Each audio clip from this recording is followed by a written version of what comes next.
Did you ever do it, Jenna? K2 500? I did do K2 500, but I was terribly injured that year. God. Really Even badly more injured. painful. I still have the scars to prove it. So it was not a success. But next up we have the men's K1 500 meters final. And this is another non-Olympic event, but a really good one to test the endurance of the 200-meter athletes, but also test the pace of the 1,000-meter athletes. So for a lot of people, this will be their second event and another opportunity to really test themselves on the world stage, go through that mental preparation. Yeah, and for the men, they've got to race K4 500 for their qualifications as well. So lining up for the K1 500 is also a great way to get that kind of fitness for qualifying the bigger boat. Just like we were mentioned before, qualifying a bigger boat means a bigger team for your country. Well, in lane one, we have Russia's Oleg Sinyavin, probably best known for his partnership in K2 with Maxim Spasivstev. They won gold over 500 metres and 1,000 metres at the Under-23 World Champs in 2017. Just see warming up there, Balint Kopas of Hungary. Also saw him go in the K1 1,000 metres a little bit earlier on. He took bronze in that one. Can Kopas add a second medal of the day over 500 metres? It wasn't that long ago that he raced, so it's like a warm-up / just no warm down, but it was about an hour and 15 minutes ago. He'll still be feeling it, I'm sure. Yeah, it's all right. This is just half the distance. Easy. Yeah, sure. And again, in lane 4, that's Tom Liebscher of Germany. Won silver in this event in Poznan and was European champion in this event in 2014 and 2015. Former world champion in the K1000 as well. That was back in 2017. So Liebscher lining up for Germany in lane 4. Alongside him in lane 3, that's Bram Sikkens of Belgium, just 23 years old. 5th at the Under-23 World Championships over 500 metres last year. And actually also part of the Belgian wild water canoeing team. So a multi-talented paddler. In lane 5, Aldis Artus Vilda of Latvia. A multiple A finalist at junior and Under-23 level. Finishing 6th at the Under-23 World Championships last year. We've done really well to qualify in one of the fastest lanes for the men's K1 500. Alongside him, Fernando Pimenta of Portugal.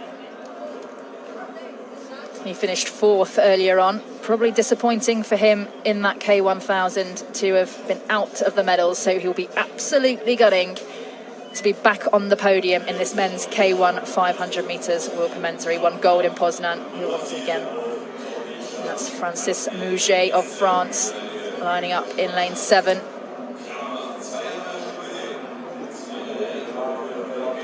France doing exceptionally well here in Duisburg. In lane 8, that's Benedek Korsch of Hungary, just 19 years old. He's the reigning junior world champion over 500 metres and over 1,000 metres as well.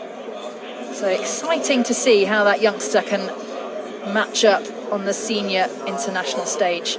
And in lane 9, that's Przemysław Korsak of Poland. Another youngster, just 20 years old. Yeah, I'm going to say Pimenta means business. I just saw him turn his hat on backwards. He doesn't want another 4th place.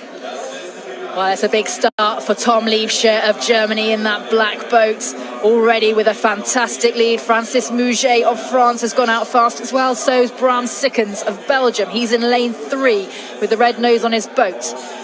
Francis Mouget, though, going well still, though it is Tom Liebscher of Germany who has the early lead.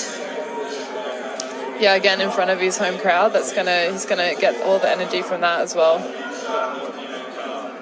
Really good composure. Bram Sikkens of Belgium is just pushing up to close that gap on Tom Liebscher as they come through towards the halfway mark, through towards the 250 metre mark. Interesting to see how the race plans go here. Has anyone got a little bit of a lift? Can anyone dig in over this last 250 metres? And it's Fernando Pimenta. That's not the usual race plan we see. We usually see Pimenta lead from the start. Slightly more conservative here, though, in this 500 metres. It's Pimenta that has the lead as we come towards the last 100 metres of the race. This is going to be a big, big finish, though. See Tom Liebscher in lane 4 in the black boat for Germany. Dig in. He's pulling away with every single stroke. Also in lane 2, Balint Kopas is really starting to turn the screw. Has he got enough to do a big finish and get into that gold medal position? Such a fantastic last 100 metres from Liebscher. What power he produced in those closing stages. Kopas of Hungary takes the bronze, and Pimenta will take the bronze for Portugal. What a day for Balint. That's so awesome. Another medal in this one, and the last 100 meters, anything can happen, but he's just stayed composed and held onto that silver medal. I think Pimenta maybe made his move a little bit too early. He got back in front, and but Tom really came back over the top of him. He wanted to win in front of his crowd, in front of his family. What a paddle from Tom Liebscher of Germany. Took the lead out early. Didn't get too perturbed by Pimenta going ahead at 200 metres. Not at all. Completely trusted his race plan, did Liebscher. Yeah, he just paddles so smooth. You can see his leg drive is very, his legs aren't rattling around in there. He definitely knows what he's doing, and he's showed us yet again today. And Liebscher just dug in. It's such a fantastic last 100 metres from him.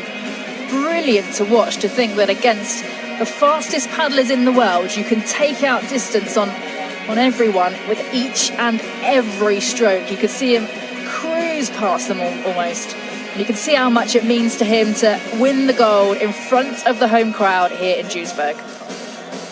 Yeah, and just watching that again, the finish from lane 9 now, the Polish paddler was actually huge too. He really came back up. It was a good performance as well for Bram Sikkens of Belgium. Unfortunate for him not to be able to keep in with the medals after a big, big start. 1:39.00.